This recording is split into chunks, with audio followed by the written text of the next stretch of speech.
Apocalipse capítulo 3, a partir do versículo 7, diz assim a palavra de Deus. E ao anjo da igreja que está em Filadélfia escreve: isto diz o que é santo, o que é verdadeiro, o que tem a chave de Davi, o que abre e ninguém fecha, e fecha e ninguém abre. Conheço as tuas obras. Eis que diante de ti pus uma porta aberta, e ninguém a pode fechar, porque tendo pouca força, guardaste a minha palavra, e não negaste o meu nome. E eis que eu farei aos da sinagoga de Satanás, aos que se dizem judeus, e não são, mas mentem, eis que eu farei que venham e adorem prostrados a teus pés, e saibam que eu te amo. Como guardaste a palavra da minha paciência, também eu te guardarei da hora da tentação que há de vir sobre todo o mundo, para tentar os que habitam na terra.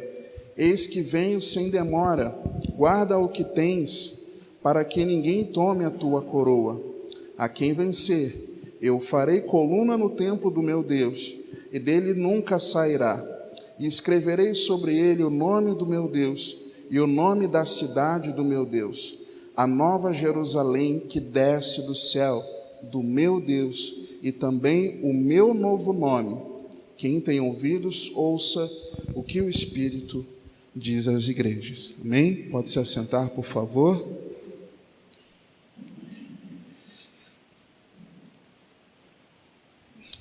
Tem um grande desafio aqui com vocês, dentro daquilo que o Senhor falou a respeito desse texto, na fidelidade daquilo que o Senhor falou, eu possa compartilhar com você, e num tempo hábil, né? É um grande desafio. O tema dessa mensagem é a igreja que o Senhor ama. Por quê? Porque no final do versículo 9, nós lemos, e essa é uma carta direcionada pelo Senhor Jesus, que é o remetente para a igreja de Filadélfia, e no final do versículo 9 ele fala: e saibam que eu te amo. Nas outras cartas, essa é uma das 7 cartas no livro de Apocalipse, nós não temos essa referência tão expressa assim, de que Jesus amava aquela igreja. E nessa carta nós encontramos isso muito me chamou a atenção. Senhor, mas por que essa é uma igreja que o Senhor fez questão de dizer que é uma igreja que o Senhor ama? E é em cima disso que nós vamos compreender essa noite, se o Senhor permitir. Só que eu queria desmistificar aqui para vocês, irmãos, algo que muitas vezes nós temos um certo preconceito com o livro de Apocalipse.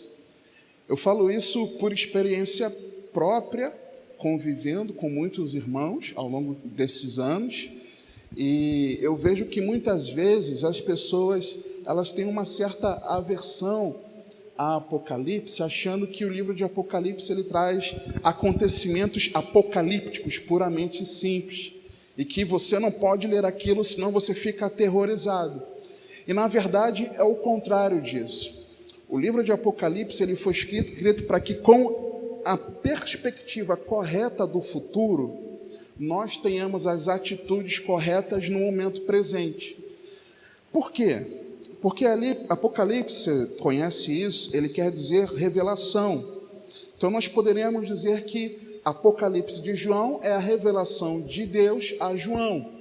Em inglês, por exemplo, eles chamam o livro de Revelation, que quer dizer exatamente isso.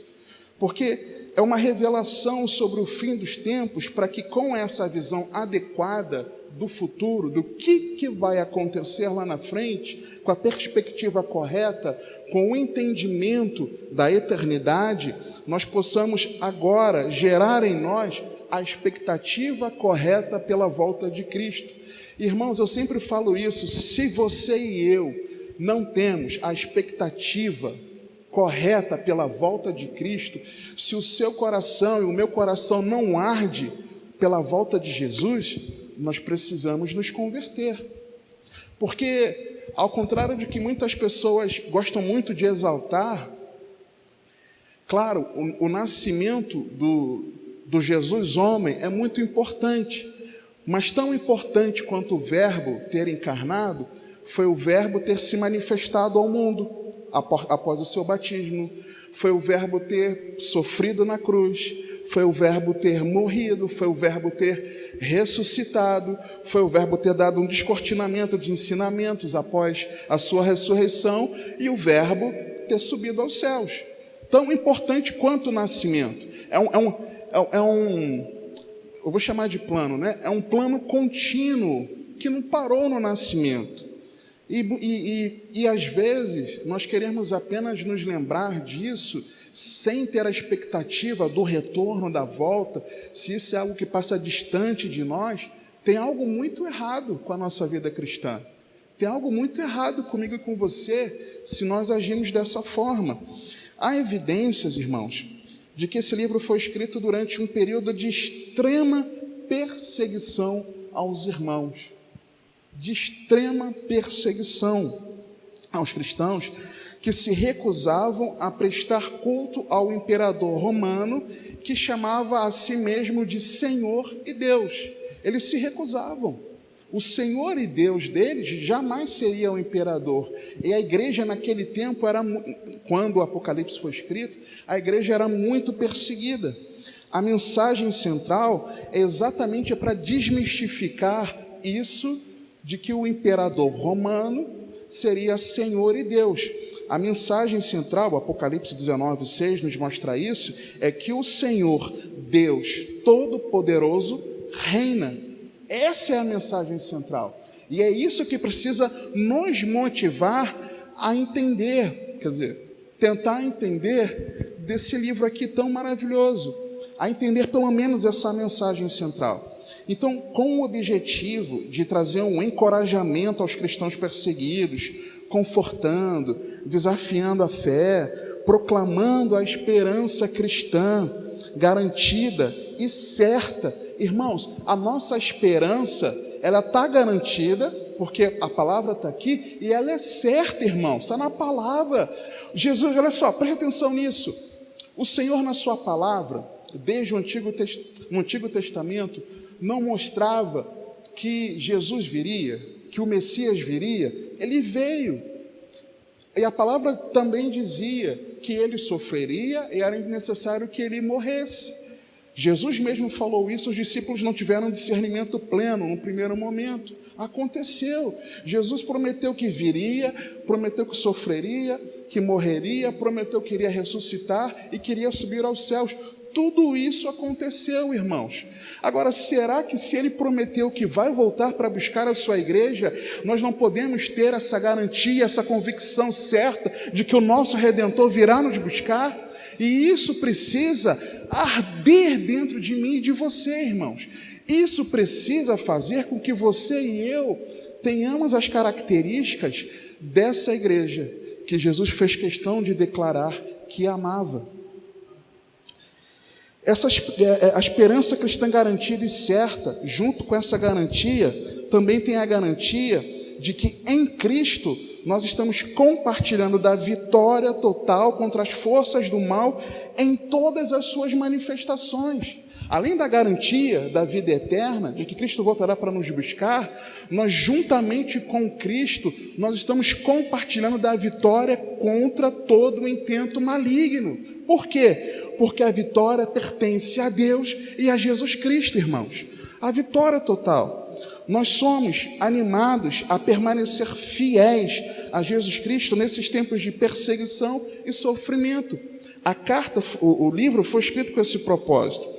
Os fiéis receberão o prêmio da vida eterna e no novo céu, na nova terra e na cidade santa, reinarão com o Senhor para sempre. Isso precisa fazer o meu olho e o teu olho brilhar. Isso precisa ser suficiente para nós estarmos aqui e entregar a nossa adoração de todo o coração ao Senhor. Isso precisa ser suficiente para que, se que tiver culto, nós estejamos aqui para ouvir a palavra de Deus, para nós estarmos adorando ao Senhor, para nós estarmos nos enchendo da presença dEle. Isso precisa permear, irmãos, a nossa vida. Isso precisa mexer na gente. Por isso, meu irmão, minha irmã, não fuja do livro de Apocalipse. Não tenha medo. Não fique inquieto. Ah, meu Deus, já vai pregar Apocalipse, já vai pregar sobre as últimas coisas. Não, não faz isso.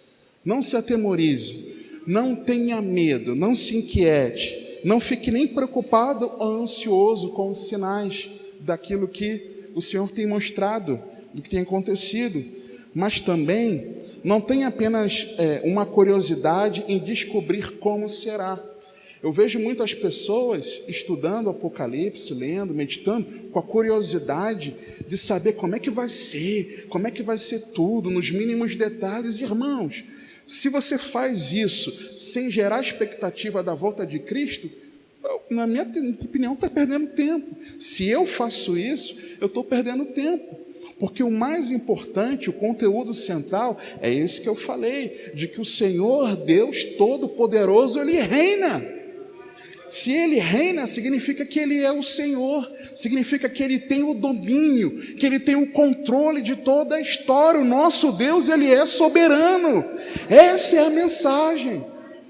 E por saber que Deus é soberano, nós precisamos ser a igreja que Jesus faz questão de declarar que ama, irmãos. Nós precisamos ser essa igreja. A mensagem apocalíptica é um aviso divino para a humanidade. É um aviso. Tem vários alertas aqui. Ignorar o Apocalipse seria como rasgar uma notificação judicial sem tê-la lido. Imagina que, de vez em quando eu vejo lá no condomínio que chegam algumas notificações extrajudiciais ou judiciais para vizinhos, e às vezes passa o tempo, passam-se meses, eu vejo que as contas não estão lá, de luz, as coisas, mas a notificação judicial está lá guardada na caixinha do correio coletiva do condomínio. Muitas vezes, quando nós desprezamos os alertas de Deus, nós estamos fazendo assim. Nós recebemos uma notificação daquilo que está por vir e de que qual o destino da nossa alma, se nós estivermos em Cristo ou não estivermos em Cristo. E muitas vezes nós rejeitamos tudo que fala sobre o tempo final com medo, com receio, ou sei lá com quê, desprezando essa notificação. E o prazo, irmãos, o prazo está se esgotando. Você tem visto isso? Isso tem sido pregado aqui. Esse prazo está esgotando, seja para a volta de Cristo, que para mim está muito próxima, ou se não, para o fim da nossa vida terrena. Eu estava me lembrando ontem eu estava me lembrando de quando eu, com 4 anos de idade, talvez 5, lá no Clube Umuarama, na Gávea, às vezes eu estava lá com a minha avó, com primos, e eu resolvi ir para a piscina de adultos. E eu caí naquela água e fiquei lá um tempinho. E eu me lembro que um primo do meu pai, Rogério, ele me resgatou, me salvou. Mas se ele não tivesse percebido que eu havia caído na água, eu estaria morto desde os meus 4, 5 anos de idade. Você entende? Eu poderia, no dia a dia, andando por aí, de repente me atravessar a rua sem olhar, ser atropelado e morrer. Estou falando de mim para você não ficar chocado. Eu poderia, como o diagnóstico que eu já tive com 13 anos de idade, de um problema cardíaco, necessário cirurgia, foi um corre-corre, e ter morrido. Podia. Mas pela misericórdia de Deus eu estou aqui, porque a misericórdia dele permite que eu ainda tenha a oportunidade de me arrepender dos meus pecados e viver para a glória dele. Só que o tempo está chegando, irmãos. Eu tenho visto quantos cabelos brancos eu estou hoje em dia. Eu estava fazendo a minha barba ontem, acho que foi ontem, sei lá qual foi o dia, e a quantidade de pelos brancos que eu tenho, e começa a crescer, já começa aquela pontinha branca. Tenho nem 40 anos de idade, mas vou fazer 40 em janeiro, se assim o Senhor permitir. Cabelo já no nariz, no ouvido, você vai ficando, o rosto já vai ficando enrugado, a idade está chegando.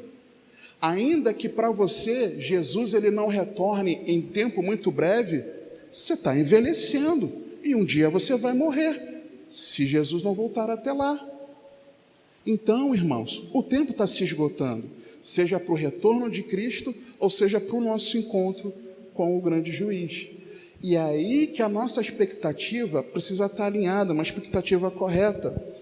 Apocalipse, capítulo 11, versículo 15, na nova tradução da linguagem de hoje, a palavra diz assim: então o sétimo anjo tocou a sua trombeta, e houve no céu vozes fortes que diziam: o poder para governar o mundo pertence agora a Deus, que é o Senhor nosso, e ao Messias que ele escolheu, e Deus reinará para todo sempre. Isso precisa arder o meu e o teu coração, que o nosso Senhor reina para todo sempre, irmãos. Para todo sempre. Vai chegar uma hora que ele vai reinar sobre aquilo que hoje tem paralisado a gente. Vai chegar uma hora que ele vai reinar sobre todas as circunstâncias que talvez fazem com que a gente se entristeça, fazem com que a gente esfrie na fé. Sobre todo o mal, o Senhor reinará. Ele reinará sobre tudo, sobre tudo. É isso que esse texto mostra aqui para a gente. Só que aí, irmãos, o livro de Apocalipse, ele tem destinatários específicos. Lá no capítulo 1, no versículo 4, vai comigo, por favor.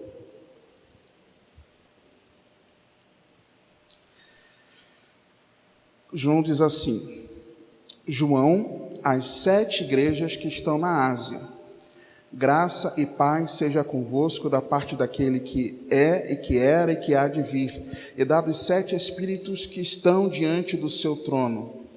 Lá no versículo 11 também, a palavra diz, que dizia: eu sou o alfa e o ômega, o primeiro e o derradeiro, e o que vês escreve no livro e envia às 7 igrejas que estão na Ásia, a Éfeso e a Esmirna, e a Pérgamo, e a Tiatira, e a Sardes, e a Filadélfia, e a Laodiceia. Então é destinado a essas 7 igrejas da província romana da Ásia, conhecida como Ásia Menor. Então ela tem esse destinatário. Só que esse livro traz uma mensagem de esperança, de garantia para a nossa salvação, porém, ele traz juízo. Por exemplo, o juízo do trono branco, né? Você deve lembrar um pouquinho. Então traz juízo. Só que antes do Senhor manifestar o juízo dele ao mundo, ele manifesta o juízo dele à sua igreja. Então, nos primeiros capítulos, nós temos a referência dessas 7 cartas. 1 Pedro 4,7, a palavra nos diz: porque já é tempo que comece o julgamento pela casa de Deus, e se primeiro começa por nós, qual será o fim daqueles que são desobedientes ao Evangelho de Deus? Então, o juízo começa por nós. O livro foi escrito para as 7 igrejas, falando de um juízo para o mundo, mas começa falando de um juízo para a igreja. Por isso Jesus ele mostra esse julgamento às 7 igrejas. Agora, conta a tradição da igreja, isso não é relato bíblico, mas conta a tradição, que com exceção de Éfeso, as demais 6 igrejas, elas foram organizadas por João. Contra a tradição isso. Que com exceção de Éfeso, as demais igrejas foram organizadas por ele. E ele atuava como uma espécie de bispo, supervisionando as 7 igrejas, mais ou menos sediado na igreja de Éfeso. Então, nós temos essa informação histórica. Éfeso, cidade para onde João fugiu antes da destruição de Jerusalém, e onde ele teria passado os seus últimos anos, já bem coroa, bem velhinho. Só que também conta a tradição que João foi mandado de Éfeso para Roma, pelo imperador Domiciano, para quê? Para que ele fosse lançado no caldeirão de óleo, azeite fervente, e nada tivesse acontecido com ele.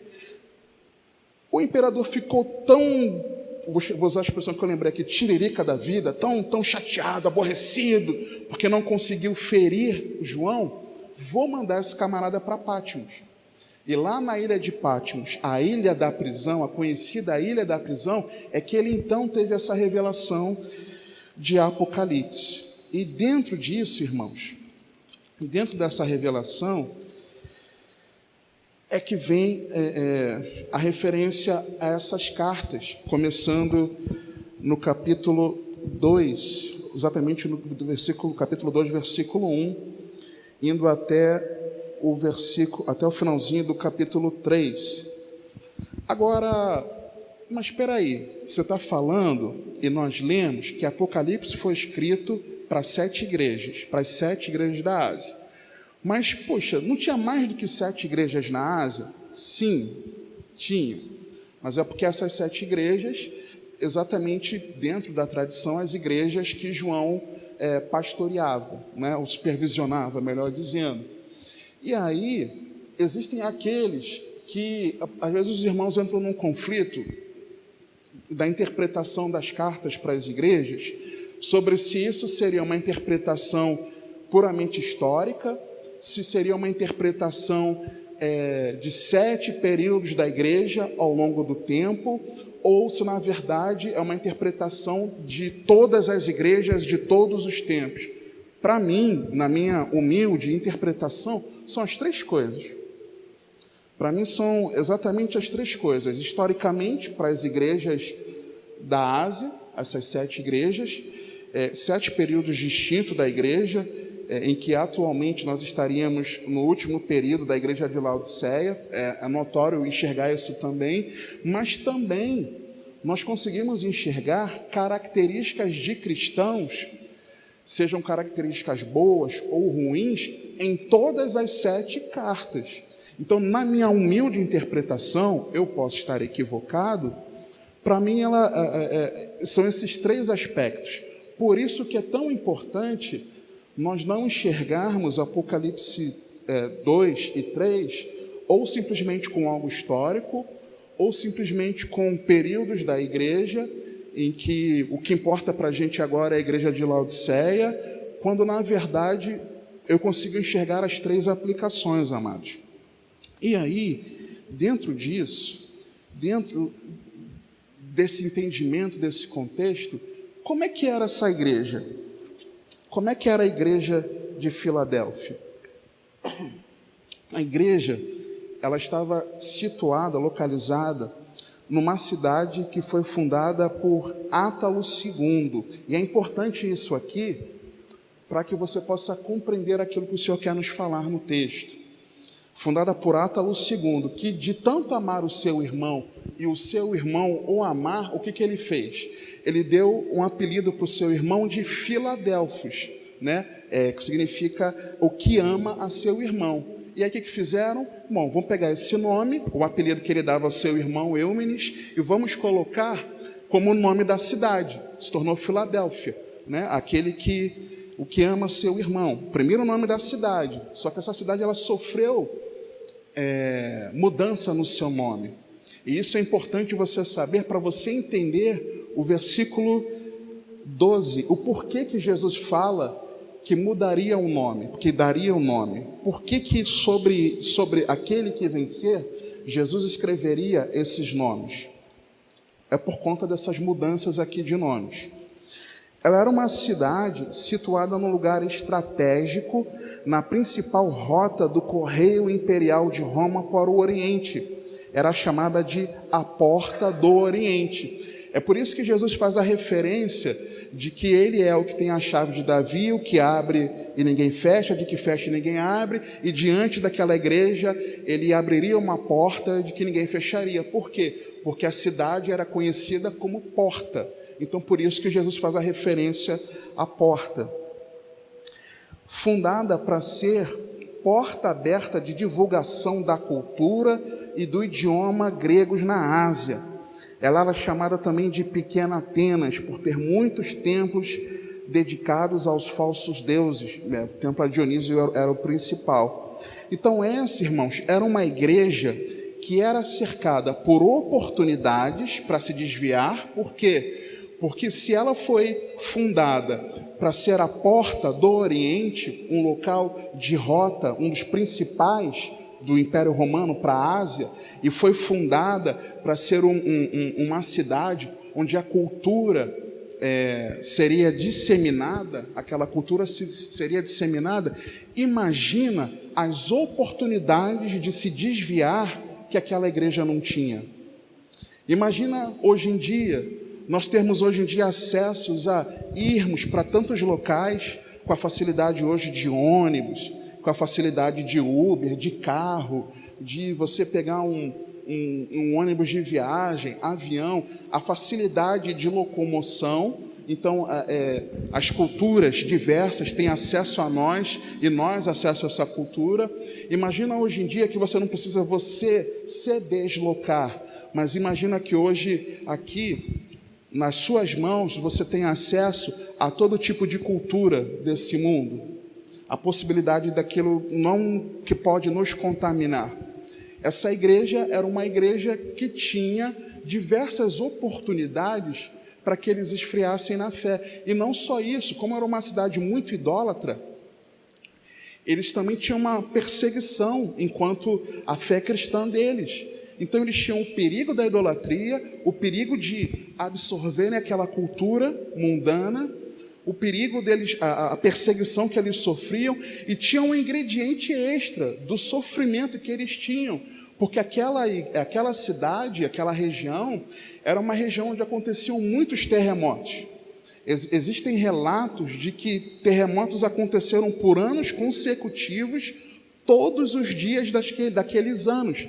Terremoto, terremoto, terremoto, terremoto. Imagine, irmãos, o desespero era, além das estruturas construídas, abaladas, na própria rua. A rua tinha buracos na rua, valas na rua, porque de tantos terremotos que existiam ali, a ponto de que muitos não conseguiam habitar em lugares construídos, eles moravam em tendas.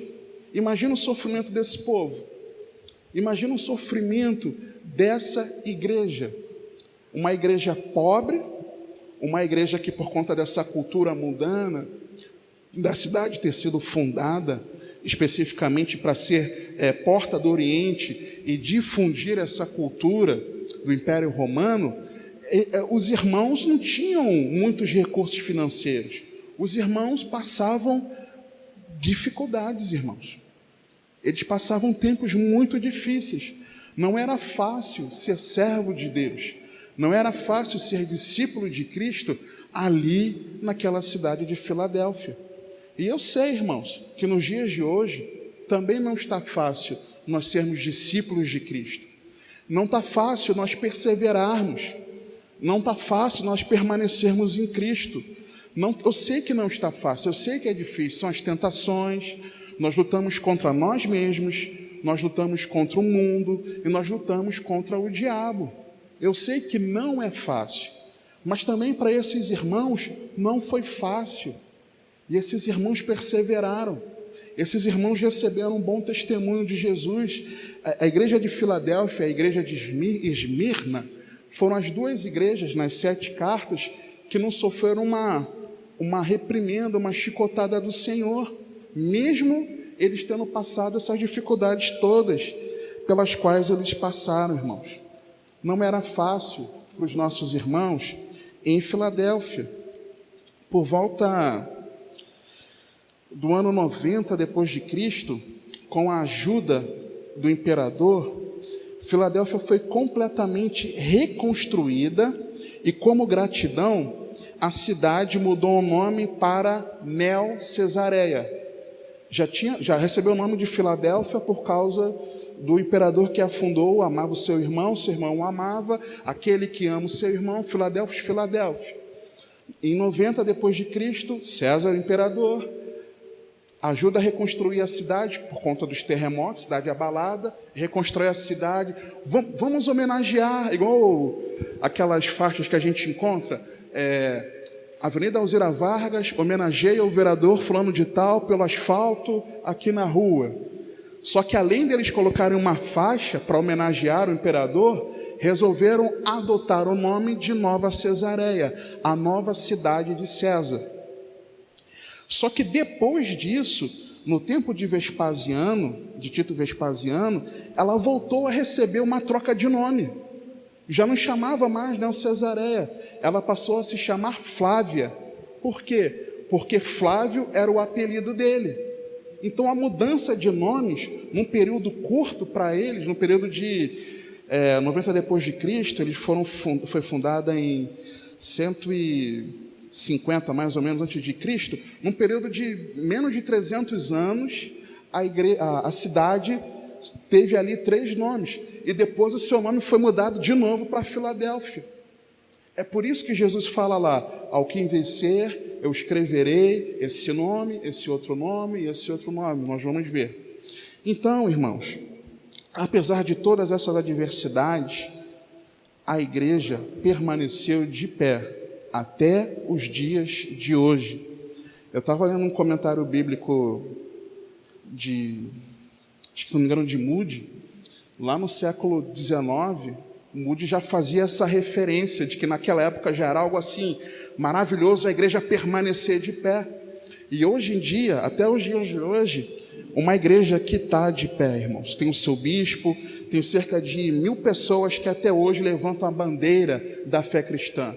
Ainda tem um remanescente ali, que permaneceram firmes, de pé, e não se abalaram.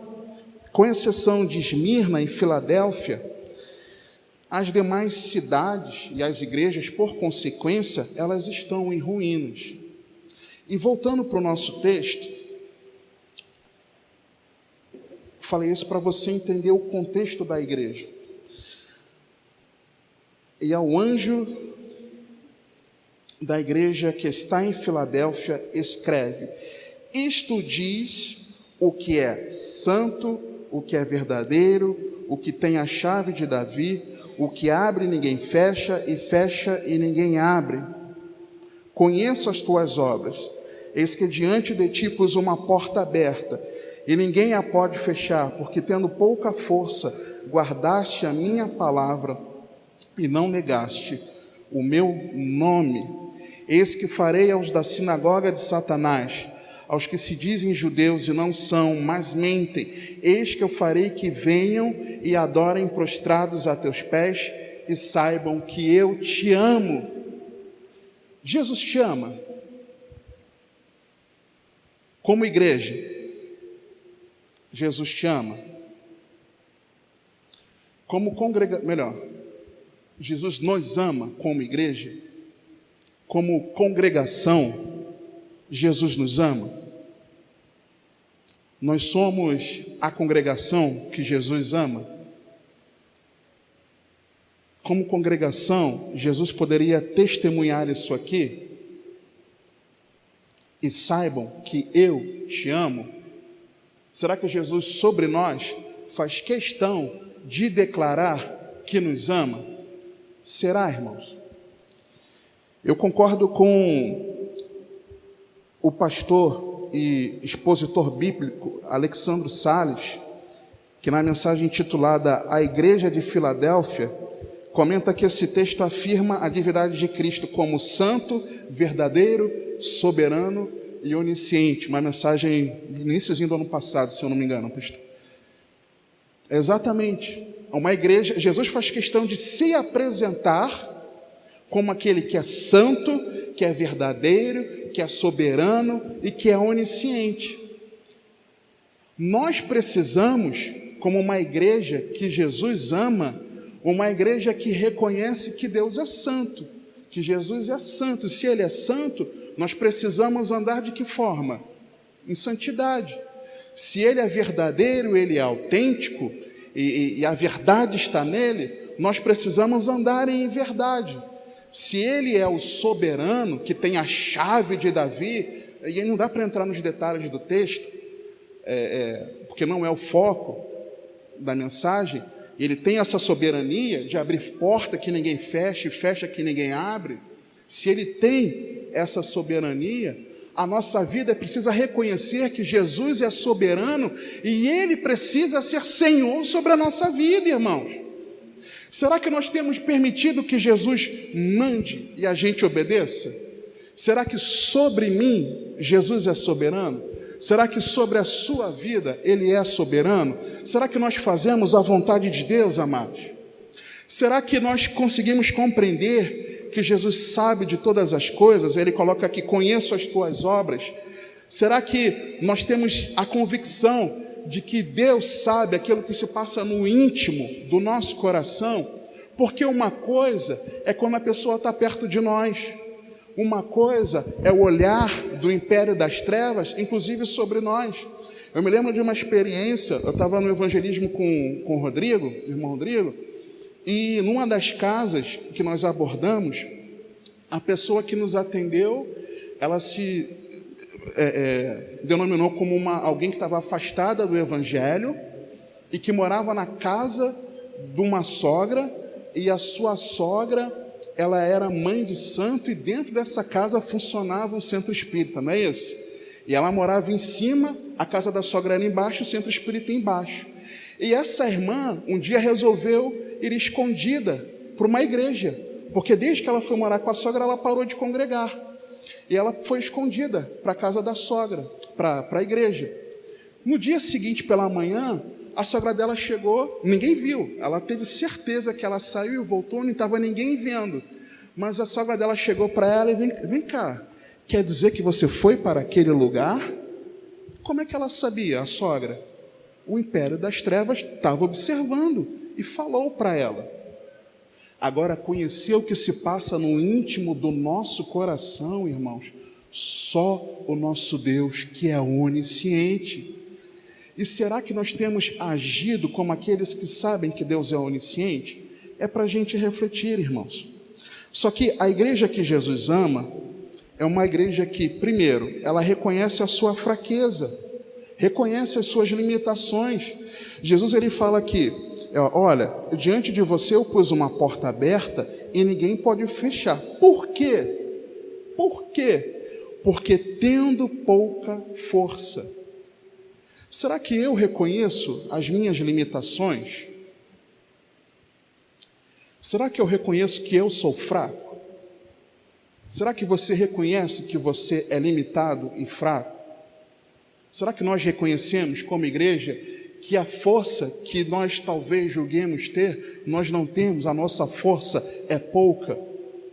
Porque se nós reconhecermos, irmãos, que a nossa força é pouca, nós vamos saber que na nossa fraqueza o poder de Cristo se aperfeiçoa. E é na força, é no poder do Senhor que nós caminhamos. É na força, é na autoridade de Cristo que nós como igreja avançamos, irmãos. Mas reconhecendo que nós temos pouca força, amados. Nós precisamos reconhecer isso. A igreja que Jesus ama é uma igreja que guarda a sua palavra. Jesus falou, porque tendo pouca força, guardaste a minha palavra. A igreja que Jesus ama é aquela que permanece nele, porque ele falou, e não negaste o meu nome. Será que nós temos sido essa igreja que reconhece a sua limitação, a sua fraqueza, que guarda a palavra de Deus e que permanece no Senhor e por isso não o nega? Será que nós temos sido essa igreja que Jesus ama, irmãos? Será que você e eu temos sido? Porque algumas coisas interessantes acontecem, amados. Apocalipse no capítulo 6, avança um pouquinho, por favor. Apocalipse 6, versículo 9. Eu enxergo um correlato nesse povo aqui, você já deve ter assistido o vídeo que o nosso pastor editou sobre a vida por Cristo na África, se não me engano é esse o título, né? Que vídeo emocionante, irmãos. Emocionante. A gente vê aquilo que Deus tem feito. Se você tem visto os materiais que os missionários compartilham, e você não para prestar atenção, preste atenção um pouquinho, sabe? É maravilhoso isso. E nós vemos aqui nesse texto pessoas que deram a sua vida por Cristo. Olha o que a palavra de Deus diz no versículo 9. E eu vejo um correlato com a igreja que Jesus ama. E havendo aberto o quinto selo, vi debaixo do altar as almas dos que foram mortos por amor da palavra de Deus, guardavam a palavra, e por amor do testemunho que deram, permaneceram em Cristo. E clamavam com grande voz, dizendo: até quando, ó verdadeiro? Lembra que Jesus se apresenta, Apocalipse 3, 7, como sendo verdadeiro? Esses irmãos aqui reconheciam. Ó verdadeiro e santo, também reconheciam que ele era santo. Dominador, dependendo da tua versão, soberano, todo-poderoso, reconhecendo que ele era o soberano. Não julgas e vingas o nosso sangue dos que habitam sobre a terra? Então, para você ser juiz, a ponto de você julgar, você precisa ter conhecimento da vida daquela pessoa, dos acontecimentos, para que você possa julgar. Então, somente o nosso Deus, conhecedor de todas as provas de acusação contra aqueles, teria o poder para julgar. Então, eles reconheciam isso. E somente Ele teria poder para vingar, somente Ele. E foram dadas a cada um compridas vestes brancas, e foi-lhes dito que repousassem ainda um pouco de tempo, a que também se completasse o número de seus conservos e seus irmãos, que haviam de ser mortos como eles foram. Então, a igreja que Jesus ama é a igreja que dá a vida por Cristo, porque guarda a palavra, porque não nega Jesus, guarda o testemunho, fica firme, persevera até o final e reconhece que Ele é verdadeiro, que Ele é santo, que Ele é dominador, que Ele sabe de todas as coisas. A igreja que o reconhece é essa igreja. Eu vejo esse correlato aqui, só que eu também vejo isso em João. João, no capítulo 15, a partir do versículo 1, eu vou pedir que você abra, por favor.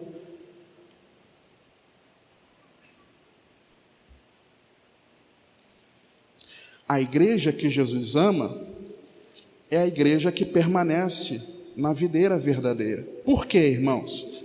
João 15, versículo 1. Olha o que a Bíblia diz, a palavra de Deus diz. Eu sou a videira verdadeira, não é a falsa, é a autêntica. E meu Pai é o lavrador. Toda vara em mim que não dá fruto, atira e limpa. Toda aquela que dá fruto, para que dê mais fruto. Vós já estáis limpos pela palavra que vos tenho falado.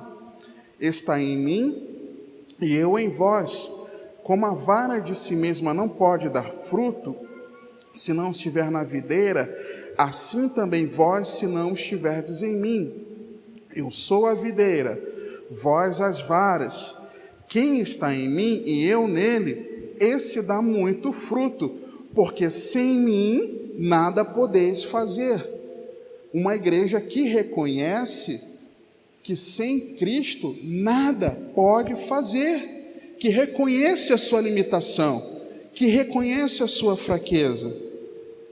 Se alguém não estiver em mim, será lançado fora, como a vara, e secará, e os colhem, e lançam no fogo, e ardem.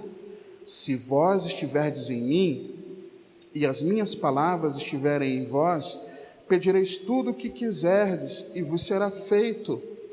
Nisto é glorificado meu Pai, que deis muito fruto, e assim sereis meus discípulos. Como o Pai me amou, também eu vos amei a vós. Permanecei no meu amor. Se guardarde os meus mandamentos, viu? Que guarda a palavra. Permanecereis no meu amor, do mesmo modo que eu tenho guardado os mandamentos do meu Pai e permaneço no seu amor. Então, a igreja que Jesus ama é a igreja que está ligada na videira verdadeira. Nós precisamos estar em Cristo, irmãos. Nós não podemos estar na igreja bíblica cristã. Nós não podemos estar nos nossos pastores. Nós não podemos estar na prática religiosa de participar de um culto. Nós não podemos estar em qualquer prática religiosa. Nós precisamos permanecer em Jesus Cristo. Não é o nome do culto, não é o nome do pastor, não é o nome da denominação do ministério, não é o nome de nada que nós não devemos negar, mas nós não devemos negar é o nome do nosso Senhor e Salvador Jesus Cristo. E é nele que nós precisamos estar, irmãos. Será que eu estou em Cristo? Será que você está em Cristo? Será que o fato de não ter aqui uma celebração de Natal, e isso entristeceu o seu coração, será que isso não revela que talvez você não esteja em Cristo? Será, irmãos? Eu me pergunto. Será que é qualquer outra coisa que eu ache que devia ser e não é, e por algum motivo eu me entristeça? Será que isso não está demonstrando para mim que eu não estou em Cristo? Será, irmãos? É muito sério isso. A gente precisa analisar isso. Essa igreja que Jesus ama é uma igreja que reconhece seus limites, guarda os mandamentos e permanece. Só que interessante, irmãos, será que nós temos guardado de verdade a palavra de Deus? Você guarda a palavra de Deus? Eu guardo a palavra de Deus de verdade? Quem é feliz, quem se alegra no Senhor, porque aqui você tem recebido uma palavra que tem confrontado a sua vida, que tem mostrado os seus pecados e que tem te mostrado como importa de verdade nós sermos discípulos de Cristo. Quem se alegra com isso? Fiquei triste agora. Fiquei muito triste. Vocês não sabem como eu fiquei triste. Nem todos levantaram a mão. Misericórdia. Misericórdia. Abra Ezequiel, capítulo 33.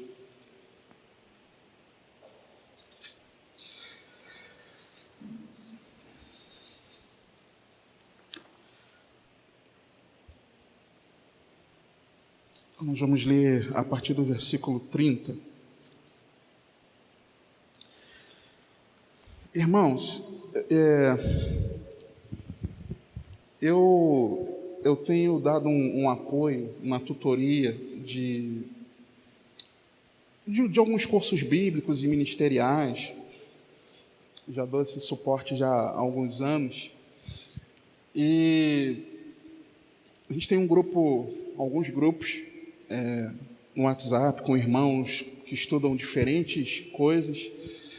E eu estava perguntando, como eu gostava de fazer isso, eu fazia isso nas minhas redes sociais, eu estou procurando fazer isso com os irmãos perguntando. Eu perguntei na segunda-feira como é que tinha sido a pregação ou o estudo bíblico do domingo. E aí alguns falam, outros não falam. Aí teve uma irmã que respondeu assim: olha, lá não teve pregação não, porque teve uma apresentação de Natal, um especial de Natal, um musical, e o musical foi a pregação. Aliás, todos os domingos tem sido assim, é a apresentação do musical, e vai até o dia 25, até hoje, provavelmente hoje vai ter também. Então teve no domingo, não lembro qual foi o primeiro, o segundo, o terceiro, até o domingo passado, e inclusive hoje teria. Aí eu falei: irmã, eu perguntei sobre a pregação da palavra de Deus. Não, mas não teve. Aí eu ainda perguntei assim, o mês inteiro não teve? Não, foi só um musical. Mas puxa, no louvor tantas pessoas alcançaram coisas maravilhosas, a Bíblia nos mostra, como em Salmos, por exemplo, vitórias através do louvor. Irmãos, eu fiquei desesperado com aquilo. O mês inteiro, todos os cultos de domingo, aquela igreja não teve pregação da palavra. E eu não estou falando nem do evangelho. Pregação.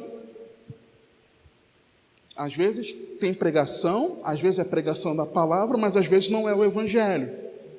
E aqui nós temos pregação, que é a palavra e que é centrada no evangelho. E isso precisa ser motivo de muita alegria dentro do nosso coração, irmãos. Você não pode ficar triste por conta disso. Você pode ficar triste sim, quando o Espírito Santo te confronta, mostrando o seu pecado, aquilo que o pastor ministrou domingo. E aí, naquele momento, o Espírito Santo produz um fruto de arrependimento e uma tristeza que é para o arrependimento. Mas depois, você fica feliz porque o Senhor que nos ama nos corrigiu. É por isso. E aqui Ezequiel, irmãos, 33, a partir do versículo 30, olha o que a Bíblia mostra. Último texto que nós vamos ler. Esse texto, um texto conhecido sobre o atalaia, que deve anunciar, aquele que tem andado de forma ímpia, anunciar, e aquele que deixar de anunciar levará o sangue, se a espada vier, e se você anunciar, e aquela pessoa se arrepender ou não, você não vai ser tomado culpado pelo sangue, e aquele que trilhava por um caminho mau, se arrepender e praticar atos de justiça, o Senhor perdoará, e aquele que achava que estava bem, mas resolveu ir por um caminho de injustiça, vai sofrer as consequências por conta disso. E aí quando chega no versículo 30, irmãos, olha o que a palavra, como é que o capítulo termina. Então, primeiro, Deus está trazendo por meio do profeta Ezequiel uma palavra para as pessoas. E aí, quando chega no final do texto, olha o que a Bíblia diz. Quanto a ti, ó filho do homem, os filhos do teu povo falam de ti junto às paredes e nas portas das casas. Ou seja, estava todo mundo falando a respeito de como Deus falava por meio do profeta. Olha como Deus fala, é um homem de Deus, que pregação maravilhosa. E fala um com o outro, cada um a seu irmão, dizendo: vinde, peço-vos, e ouvi qual seja a palavra que procede do Senhor. Ou seja, eles falavam, sempre falando de como as pregações eram maravilhosas, de como Deus falava pelo profeta, e convidavam outras pessoas para assistir. Hoje em dia seria o quê? Toma aqui o link dessa pregação que teve lá, maravilhosa, abençoada na minha igreja. Olha que palavra maravilhosa, olha como Deus nos falou. Olha, nós quando estamos evangelizando, e no final da pregação, nós entregamos o folheto que tem ali uma referência da igreja, e aí nós comentamos: olha aqui, tem um canal do YouTube na igreja, tem pregações lá que vão te mostrar mais sobre o Evangelho de Cristo e tudo mais. É exatamente isso. Naquele tempo era assim, era no boca a boca. Hoje em dia a gente tem várias formas, e a internet tem sido uma ferramenta maravilhosa para isso. É assim que eles faziam. Está errado isso? Se compartilhar aquilo que é bom? Não. Está mais do que certo. É errado ficar compartilhando as porcarias que muitas pessoas compartilham em tantos grupos por aí, né? Como eu já compartilhei, né? Mas a palavra de Deus ali é maravilhosa. Mas olha a continuação desse texto, versículo 31. E eles vêm a ti como o povo costumava vir, e se assentam diante de ti. Uma pausa. E eles vêm a ti como costumavam vir. Ou seja, hoje em dia, eles chegam até você, pregador, como antigamente a palavra de Deus era pregada. As pessoas hoje em dia não têm falado que têm tido sede de ouvir o evangelho genuíno, e muitos têm conhecido a nossa igreja por conta disso, por conta das pregações. Então, muitos têm vindo porque têm desejado ouvir a palavra genuína como era pregada antigamente em praticamente todas as igrejas. Só que hoje você sabe que está muito reduzido isso. Vamos continuar. E se assentam diante de ti como meu povo e ouvem as tuas palavras. Ouve a pregação, ouve os estudos bíblicos, ouve, mas não as põe por obra, pois lisonjeiam com sua boca, mas seu coração segue a sua avareza. E eis que tu és para eles como uma canção de amores, de quem tem voz suave e que bem tange, porque ouvem as tuas palavras, mas não as põem por obra. As pessoas ficam felizes de ouvirem pregações bíblicas. Talvez você esteja aqui, fique maravilhado, feliz, alegre no Senhor, porque você ouve nossos pastores aqui, os pregadores, compartilhando a palavra de Deus, bíblica, cristã, genuína, para mim e para a sua vida, que nos forjam para a vida eterna. Talvez você fique muito feliz por isso. Talvez as pregações aqui sejam maravilhosas realmente, no seu entendimento, para a sua mente, mas talvez elas sejam simplesmente canções de amores, que te afagam. A gente fala muito, hoje em dia está se cumprindo o que a palavra de Deus diz, que nos últimos dias eles amontoariam para si doutores segundo aquilo que eles queriam ouvir. Muitos de nós estamos aqui porque queremos ouvir esse tipo de pregação. Então nós também estamos amontoando para as nossas vidas pregações e ensinamentos que nós queremos ouvir. Até aí não está errado, só que muitas vezes nós não colocamos em prática, irmãos, e isso se torna canção de amores. Nós ficamos maravilhados com a pregação, mas a gente não pratica, mas a gente não coloca em prática. Nós precisamos ouvir a pregação da palavra e fazer alguma coisa com ela. Guardar a palavra de Deus não é ouvir pregação, igreja. Guardar a palavra de Deus é viver a palavra de Deus. Só que muitas vezes nós não vivemos a palavra, irmãos. Nós somos hipócritas, nós somos fingidos. Muitas vezes nós estamos aqui ouvindo, nos maravilhamos, assistimos de novo, compartilhamos, mas por que a nossa vida não muda? Por que nós não abandonamos o pecado? Por que nós não compartilhamos o evangelho? Por que nós ficamos tristes se não está tendo culto especial de Natal? A gente precisa se converter, irmãos. Guardar a palavra é viver a palavra. Guardar a palavra não é ouvir, não é escutar. Ai, que maravilhoso, que bênção. A gente está precisando se corrigir, irmãos. Uma igreja que Jesus afirma, faz questão de dizer que ama, é a igreja que guarda a palavra, a igreja que escuta, ouve, guarda em si, gera transformação, coloca em prática. Essa é a igreja que Jesus ama. Essa é a igreja que o Senhor ama. E nós precisamos entender isso, amados. E aí no versículo, voltando para Apocalipse, finalizando, irmãos. Porque a igreja que guarda a palavra, ela não vai negar ao Senhor. Porque vai estar cheia da palavra. Vai estar cheia da palavra, ela não vai negar no Senhor, ela vai permanecer no Senhor. Apocalipse 3, versículo 8. Conheço as tuas obras, eis que diante de ti pus uma porta aberta, e ninguém a pode fechar, porque tendo pouca força, reconhece a sua limitação, a sua fraqueza, que o seu poder está em Cristo, guarda a palavra, minha palavra, guardaste a minha palavra, vive a palavra, e não nega o meu nome. Permanece no Senhor, tem atitude de cristão, de verdade. E aí, no versículo 12, toda a carta é maravilhosa de estudar, mas no versículo 12, aquele que vencer, aquele que verdadeiramente for a igreja que Jesus ama, olha o que Jesus fala: eu farei coluna no templo do meu Deus, e dele nunca sairá. Primeiro, lembra que eu falei que aquela igreja sofria muitos terremotos?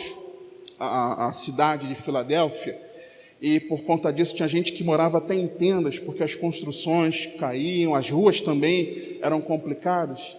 Quando Jesus ele faz essa referência aqui, que vai colocar como uma coluna, e essa coluna vai permanecer, Jesus está falando isso em oposição ao sofrimento deles, de não terem sequer, talvez, local direito para congregar, moradia, talvez não, certamente, as escoras, nas paredes, nos tetos, nas coberturas, por uma igreja, e por casas, por espaços onde a igreja se reunia, e por casas que passavam por esse abalo.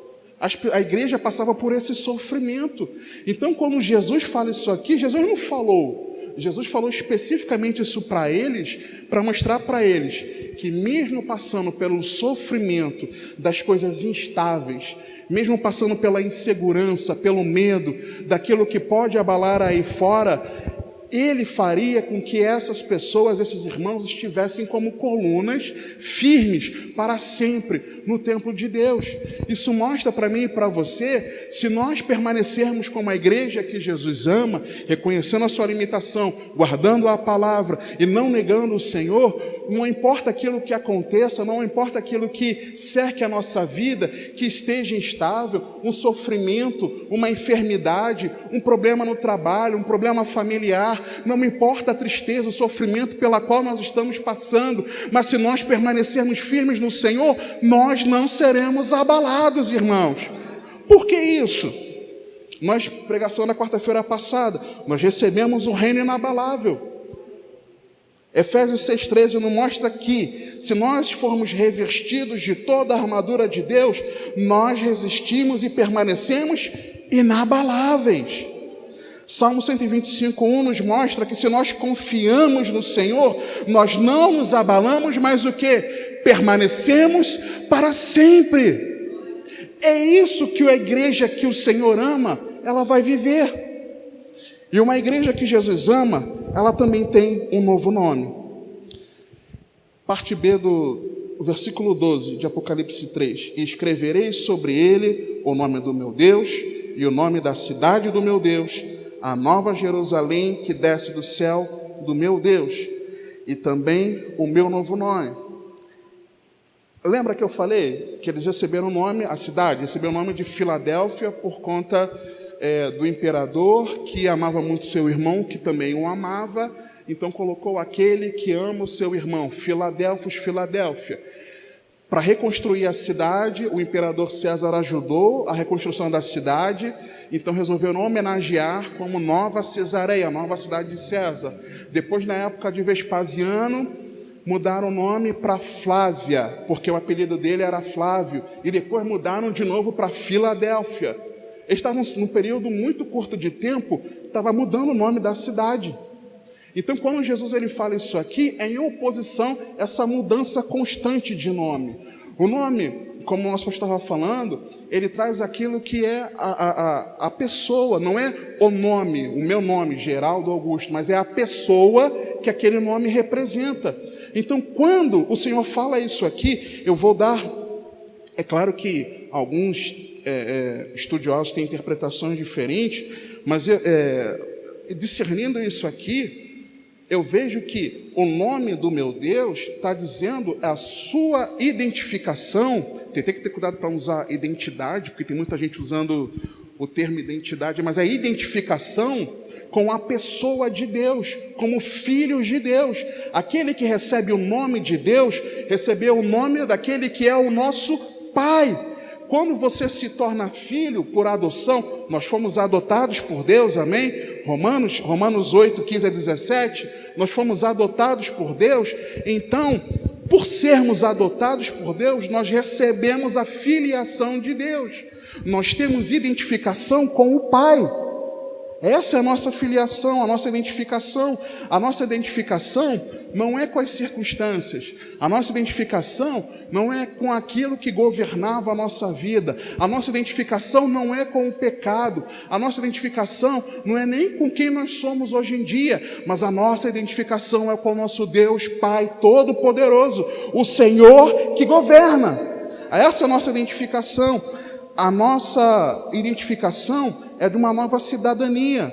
Quando nós lemos aqui, e o nome da cidade do meu Deus, a Nova Jerusalém, é a cidadania celestial.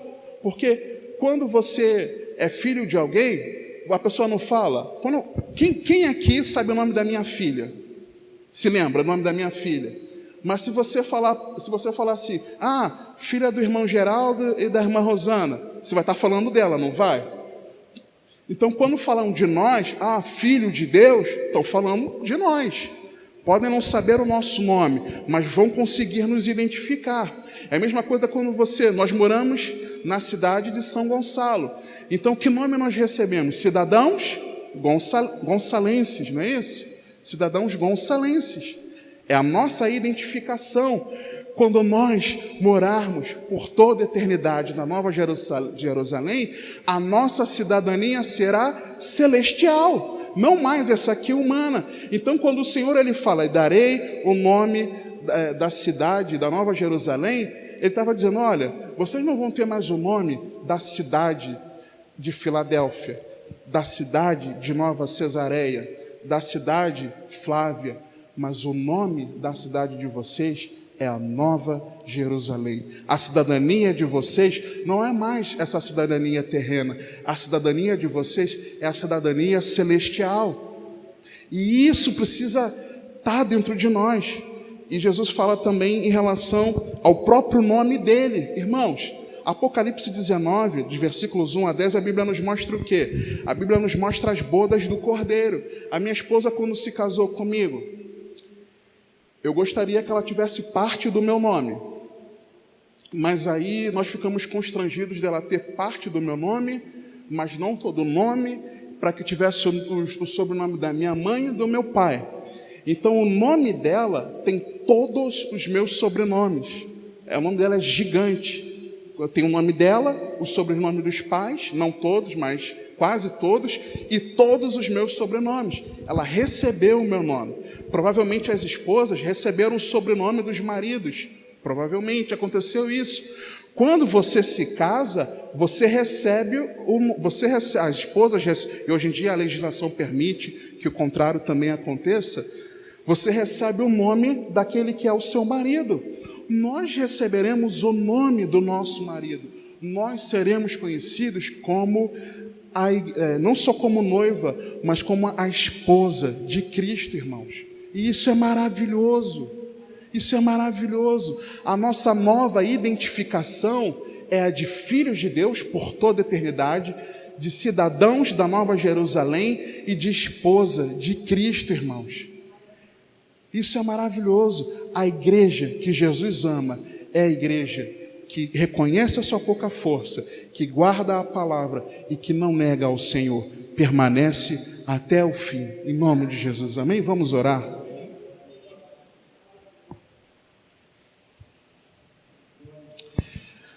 Pai, quero te dar graças por esse dia, te dar graça pela tua palavra, te dar graça porque o Senhor tem conduzido o teu povo a ouvir a tua palavra. Pai, mas que nós não sejamos aqueles que se enganam, se equivocam, mas que na verdade nós desejemos ardentemente, ó Pai, guardar, viver a tua palavra.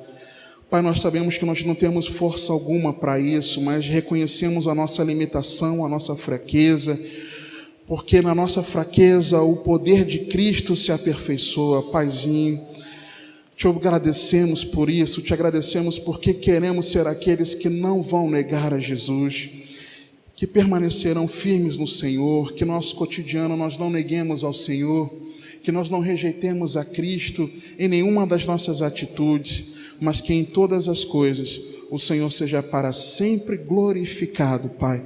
Que essa palavra fique guardada dentro de nós. Paizinho, nos ensina a viver essa palavra. nos ensina a praticar a palavra, que ela seja a verdade sobre as nossas vidas. Te damos graças, te agradecemos por tudo, em nome do Senhor Jesus.